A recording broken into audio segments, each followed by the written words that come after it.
Well, good morning, everybody. Good afternoon, good evening, whatever time it is by the time you get this video. This is Dr. Carmen Bryant, and this is Car Chronicles. You guys ready? Let's do it.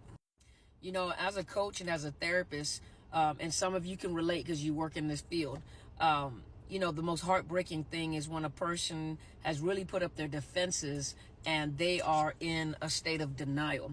And no matter what it is you say to them, they just keep talking as if they don't hear you when you've said a narcissist is a narcissist. This is what they do. This is how they do it. It's hard for them to accept this information because they want this situationship to work.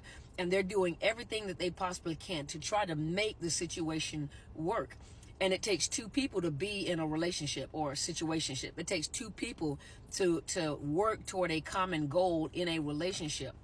And a narcissist will make you feel like the reason why the relationship is not working is because of you. And you will run, it's almost like you're running in a hamster wheel and you're not going anywhere because you're questioning, what more must I do? And when individuals come to, whether it's therapy, whether they come for mentorship, whether they come for coaching, you know, this is that theme in their head. And if you're not saying what they want to hear, you're not giving me answers. You're not telling me anything. No, what they're telling you is you're not telling me how to win this narcissist over. You're not telling me how to get this narcissist to love me. And everything is a matter of what more must I do? It doesn't feel like I'm doing enough. I do A, B, C, and D, but it doesn't seem to be working. Or I have to make sure that I maintain the relationship, or I go and do this, or I go and spend time, or I make suggestions of being together with the family, or I, you know, even in the dating, or I. If you notice, everything is that about what you're doing to try to make it last. And to be honest with you, if you stop doing what you're doing, you know, because many people have said it, I know if I don't do it, there is nothing going to happen. You know, the relationship is not going to move. The relationship is not moving. It is not moving. And no matter what you're doing, they let you run and try to, you know, they put that on you as if it's you that's causing this relationship not to work. They don't like accountability. They don't like responsibility. They're lazy. A lot of them are lazy when it comes to a relationship because they know that you'll do whatever it takes to try to make this thing work that is not working anyway. And the thing is no matter how much a professional tells them that a narcissist is a narcissist and lays out all this information, they look beyond this information and the conversation is still, I don't know what else to do. In your mind, you're thinking, did you not just hear me in the first place? You know, I've given you the answer, but it's not the answer that you're looking for, because you're looking for a solution to try to make them love you. They are not going to love you. They don't have the capacity to love you the way that you love people. They don't have the capacity to love. They don't have emotional empathy.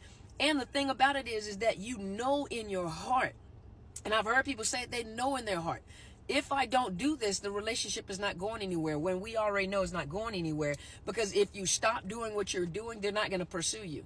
You're the one pursuing them. They're not pursuing you. You're the one pursuing them. And they let you work and do it. They clock in and they watch you do it.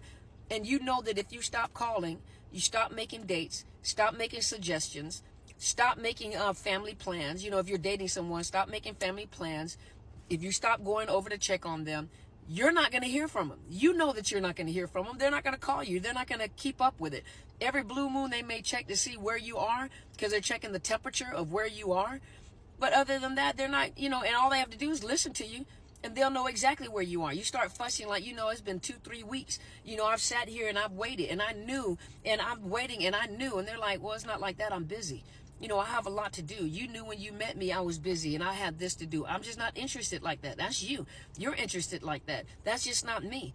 They'll breadcrumb you just enough to keep you running behind them. They breadcrumb you and you keep running behind them. When you have to come to terms with the fact that if you stop engaging, they're going to stop engaging. And the sad part about it is a lot of you have experienced that when you stop engaging, you look up and there was someone else. And in your mind, you're thinking there was no closure. You didn't even tell me it was over with. In my mind, I gave you a break. I gave you a break to try to get yourself together so that you can make a determination whether we're going to be together or not. And you go and you meet someone else and you're dating. Matter of fact, getting ready to get married, you know, and you're looking like, what? Wait a minute. You know, this is not fair. because it was never there in the first place. You were making something, you were drawing a picture of something that was never there. And believe you me, they smeared your name because they know that there's open doors. They weren't interested. Remember I did that video, he don't want you, sis? But this is applying to any relationship where a person is not applying themselves. Not just a narcissist relationship, but a person is not, if they don't show interest in you, they're not interested in you. If they're not showing interest the way that you're showing interest, or maybe that may not be the way you show the interest, but if they're not showing interest, if they're not making phone calls, a person that wants someone, and this is one of the things you learn, especially as a woman, if a man is interested, he's going to pursue. If a woman is interested, she's going to be receptive. She's going to have conversation. She's going to show interest. But if they're not showing interest, if they're not doing anything, they don't ever make suggestions. And then the next thing you'll see, you making justifications. You're justifying why they won't do or they're not doing. Well, I know that he's a hurt person. He really never learned how to do this, or she never really learned how to do this, or she's just an introvert, or he's just an introvert. They don't really, and I understand because they're always busy. They got time for everything else, but they don't have time to pursue a relationship with you, and they're stringing you along with the breadcrumbs, and you're following behind them, and you're confused. They like to keep you in a state of confusion because you're confused. You don't know whether you're really with them or not. We've broken up or we haven't broken up. I don't know whether we're together or not. You don't have a definitive answer. You don't even know if you two are together or not. But like I said, you look up and all of a sudden there was someone else, and then they'll use the things that you said against you. Well, first of all, you already knew that there was really nothing there. Now they're going to use that. You already knew that there was nothing there. I don't call you, you call me. I don't try to make plans and stuff. I just feel sorry for you. So, I do whatever because that's what you want to do. And then you make excuses up also. They may be animal lovers. They may have animals. You may have animals. And so that in your mind you have justified, if I don't do anything for their animals, they're not going to do anything for their animals. Or if I don't do anything for their children, then the children love me. So you have done what the narcissist does. You have pulled and love bombed the kids towards you because that is your connection with that narcissist. The kids call you. This is your connection. This is how you stay connected so that you don't have to let go. Sometimes you have to come to the reality. You have to come to the reality that they are just not into you. And no matter what it is that you do, the goalpost is always pushed back. The standards are always made higher. It doesn't matter. You're constantly running to try to make yourself different. Your head is too big. How are you going to shrink your head?